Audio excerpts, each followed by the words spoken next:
రేవంత్ రెడ్డి ఒక జేఏసీ పెట్టించుకున్నాడు. అప్పట్లో కేసీఆర్ ఒక జేఏసీ పెట్టించాడు. టీఎన్జిఓస్ టీజీఓస్ అని వాళ్ళ స్వార్థానికి మమ్మల్ని బలి చేసి హెల్త్ కార్డులు ఎందుకు అవసరంలే, ఎవరికి అవసరమో వాళ్ళకి తీసుకోవాలి.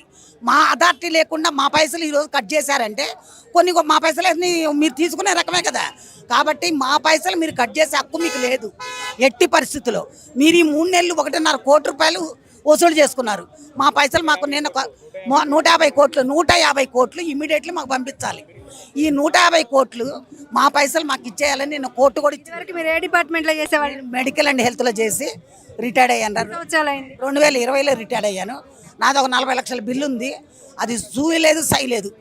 10% అడిగింది బట్టి విక్రమార్క పెళ్ళాం. నేను పోతే డైరెక్ట్ 10% ఇచ్చిన వాళ్ళు 5% 8% ఇచ్చిన వాళ్ళకి బిల్లులు పాస్ అవుతున్నాయి.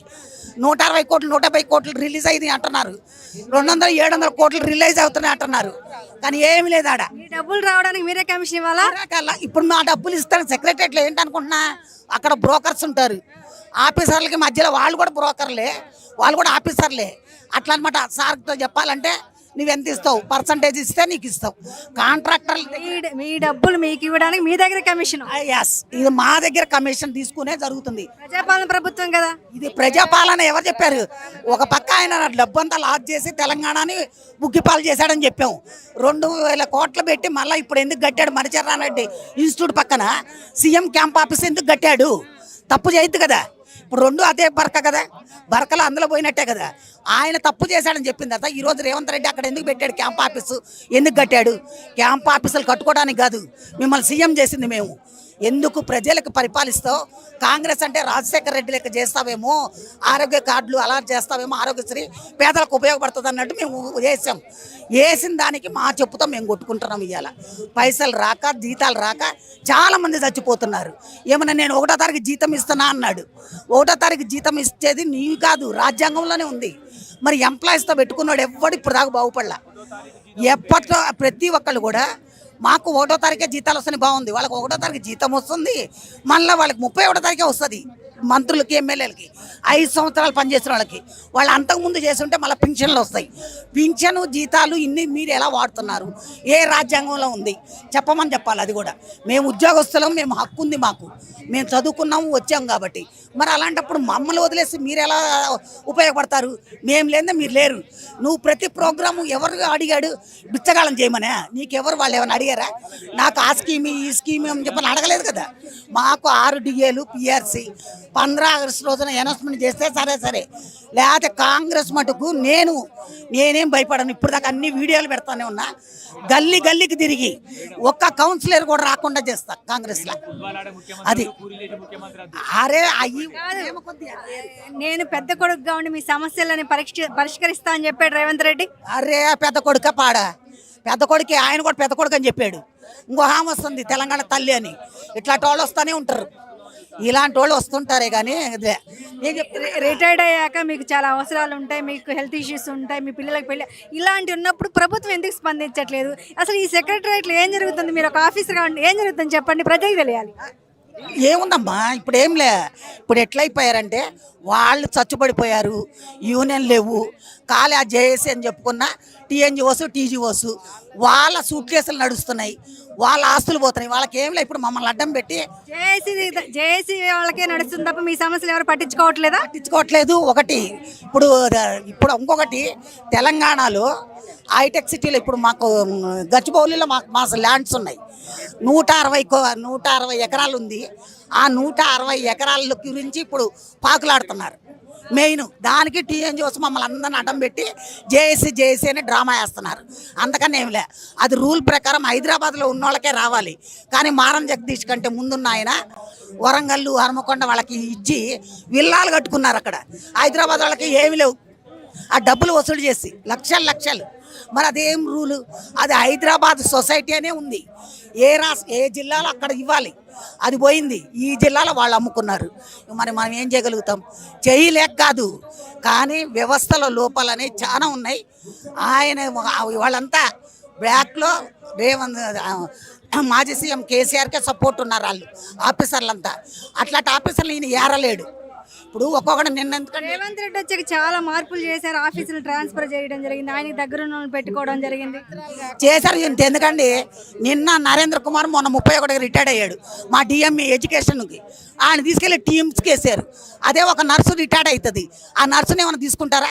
అది యంగ్ ఉంటుంది, యాక్టివ్ ఉంటుంది, మళ్ళీ తీసుకుంటారా? ఈ అమ్మాయి నిన్న గ్రేడ్ 1లో రిటైర్డ్ అయింది, ఈ అమ్మాయిని తీసుకోమని తీసుకుంటారా? అదే అంటే ఆ నరేంద్ర కుమార్ వీడికి సూట్ కేసు ఇవ్వగలుగుతాడు కాబట్టి పెట్టుకున్నారు. ఇది ఇలాంటి లోపాలు చాలా ఉన్నాయి. మన సిఎస్ శాంతకుమారికి ఎందుకు? శాంతకుమారి మీద ఇన్ని ఎలిగేషన్స్ ఉన్నాయి. మొత్తం భూకుంభకాలంతా చేసింది కదా అక్కడని, ఎక్కడ మొత్తం. అలాంటప్పుడు ఆ పటం చెరువు దగ్గర ఆమె అలాంటప్పుడు ఆమె మీద అన్ని ఎలిగేషన్స్ ఉంటే ఆమెను ఎందుకు పెట్టుకున్నట్టు? రిటైర్డ్ అయిపోయింది కదా, పింఛన్ వస్తుంది కదా 2 లక్షలు, మరి ఆగి ఉండొచ్చు కదా, మరి ఎందుకు పెట్టుకున్నాడు? అంతకన్నా సలహాలు లేరా? అంటే దీన్ని బట్టి ఆంధ్ర వాళ్ళే ఆయనకి సలహాదారులుగా పనికొస్తారు, తెలంగాణ వాళ్ళు పనికిరారు. పోరాటాలు తెచ్చుకున్న తెలంగాణలో ఇంకా ఆంధ్ర వాళ్ళ పెత్తనం జరుగుతుందా? 100%. అది ఒకటి, రెడ్డి పాలన ఒకటి. ప్రతి దగ్గర ప్రతి డిపార్ట్మెంట్లో రెడ్డిలే ఫస్ట్, మిగిలినాడు ఎవరు లేడు. అదర్స్కి అసలు బీసీలకి అయితే తీసిట పడేసినారు అంతే. వాళ్ళ బీసీ ఉద్యమం అంటాడు ప్రతి ఒక్కడు. బీసీ లేదు, పీసీ లేదు, ఇంకేడుంది బీసీ. ఇట్లా ఉంది. భారీ స్టేట్మెంట్ ఇస్తున్నారు. మరి ఎమ్మెల్యేగా నిలబడ్డాను రా మొన్న 2023లో 2 సీఎంల మీద ఎమ్మెల్యేగా నిలబడ్డా కామారెడ్డిలో. మరి రేవంత్ రెడ్డి కేసీఆర్ ఇద్దరి మీద, కేసీఆర్ మీద ఉన్న కోపంతో అట్లా ఏం లాభం? ఇప్పుడు ఎట్లా దాదాపు మీకు చాలా మంది ఉన్నారు తెలంగాణ రావాల్సిన పెన్షన్లు, వాళ్ళ పరిస్థితి ఏంది? ఎలా కొట్లాడబోతున్నారు ముందు ముందు? ఏం చేస్తామండి, అది ఏమి లే. కోర్టుకి జిల్లాకు 10-15 మంది లెక్కన కోర్టుకి వేస్తే పంజాబ్లో ఇచ్చినట్టు ఇస్తారు. కోర్టుకేసి ఒకరిని కోర్టుకి రప్పించాలి. ఈ రోజు ఇందిరా పార్క్ ధర్నాలో కూడా కొంతమందికి పర్మిషన్ ఇచ్చారు, ఈ టైం బాండ్ పెట్టారంటే వాస్తవేనా? అంతేనండి, అది 100%. ఎందుకంటే ఆ పోలీసు కూడా ఆంధ్రోడేగా, వాళ్ళ డీజీపీ. ఇప్పుడు ఇంత దాకెందుకు, వాళ్ళ ఆంధ్రోళ్ళే. మరి ఆ పట్టకపోతే ఏవో బాధపడతాడు చెప్పండి? ఉద్యోగరీత్యా ఉండొచ్చు క్యాడర్లా, కొన్ని క్యాడర్లు అక్కడ పంపించినా కానీ మళ్ళీ ఇక్కడ పెట్టుకున్నాడు ఈయన. అట్లా కూడా ఉన్నారు కదా వాళ్ళు. తెలంగాణ వచ్చాక కూడా ఆంధ్ర పెత్తనం ఏంటి? అరే తెలంగాణలో చచ్చుబడిపోయాంగా, మేమంతా ఉద్యమం పడి రాళ్ళు తీసుకొని దాన్ని ఉంటే ఈ పరిస్థితి ఉండేది కాదు. అలా చేయలేకపోయాం కదా, ఏ పడిపోయామని ఉండే. అది లేదు, పౌరుషం ఖాళీ మనకి. అప్పుడేం చూపెట్టాడు ఆయన కేసీఆర్? ఆంధ్రాలో తీసుకున్నారు అన్నాడు. దోసుకునేదిలా పీసుకునేదిలే అంత. ఆయన ఉన్నప్పుడు కూడా కాంట్రాక్ట్లు ఆంధ్రాలకే ఇచ్చాడు. ఇప్పుడు ఇదే పరిస్థితి. ఇక ఏం మార్పు ఏం లే, వాళ్ళు మారారు. జెడ్పీ చైర్మన్ దగ్గర నుంచి సీఎం రేంజ్కి వచ్చాడు రేవంత్ రెడ్డి. టాలెంట్ ఉంది, వచ్చాడు కాదనట్లా. కానీ ఎక్కడ తప్పు జరుగుతుందో చూపెడితే కూడా ఎందుకు చూపెట్టలేకపోతున్నారు? ఎత్తి ఏరేసి పడేయాలి కదా, పడేసేదే లేదు. ఎలా పడేస్తారు? ఇప్పుడు ఇంతెందుకు రోజుకు ఒకరిని ఏసీపీ ట్రాప్ జరుగుతుంది, ఆ డబ్బు అంతా గవర్నమెంట్కి పోతుందా లేదా వాళ్ళిద్దరు పంచుకుంటున్నారా? అది అర్థం కావట్లా. మెయిన్ నాకు చాలా డౌటు. రోజుకొకటి పేపరు టీవీ చూస్తే రోజుకొకటి అంటున్నారు. ఒక్కడి దగ్గర కోట్లు ఉన్నాయి, ఒక కానిస్టేబుల్ దగ్గర కోట్లు ఉన్నాయి అంటే అదంతా హరీష్ రావు సొమ్ము అంటున్నారు. మరి వాళ్ళ మీద యాక్షన్ ఎందుకు తీసుకోవట్లా? ఆ డబ్బంతా నువ్వు ఎందుకు ఖజానాకు తెచ్చుకోలేకపోతున్నావు? తెచ్చుకుంటే బాగుండేది కదా, అది తెచ్చుకోవట్లేదు కదా. తెచ్చుకోమనేది మేము అనేది, తెచ్చుకొని మా డబ్బు మాకు ఇస్తే హ్యాపీ అవుతాం. నా పేరు శంకర ప్రభాకర్. మేము జోగులాంబ గద్వాల జిల్లా నుండి వచ్చాను. నేను జోగులాంబ గద్వాల జిల్లా పెన్షనర్స్ అసోసియేషన్ ప్రధాన కార్యదర్శిని. మాది మా యొక్క ముఖ్యమంత్రి జిల్లా. ముఖ్యమంత్రిని గెలిపించుకున్నాము కానీ ఇంతవరకు 6 డిఏలు పెండింగ్గా ఉన్నాయి. అలాగే ఎవరైతే రిటైర్ అయ్యారో వాళ్ళకి ఇంతవరకు డబ్బులు రాలి 200 మంది పైగా చనిపోవడం జరిగింది. ఇంకోటి మాకు మెడికల్ కార్డ్స్ ఇస్తాడు, హెల్త్ కార్డ్స్ 3 ఇన్స్టాల్మెంట్స్ తీసుకున్నాడు, ఇంతవరకు ఇవ్వలేదన్నమాట. ఈ యొక్క ముఖ్యమంత్రిని, ఈ యొక్క కాంగ్రెస్ గవర్నమెంట్ని జనరల్గా పెన్షనర్సే గెలిపించాం, బాగా చేస్తాడని. గతంలో ఆయన కేసీఆర్ చేయకపోతే ఆయన పంపించినాం. మరి ఈయన మొత్తం మోసాలే చేస్తున్నాడు.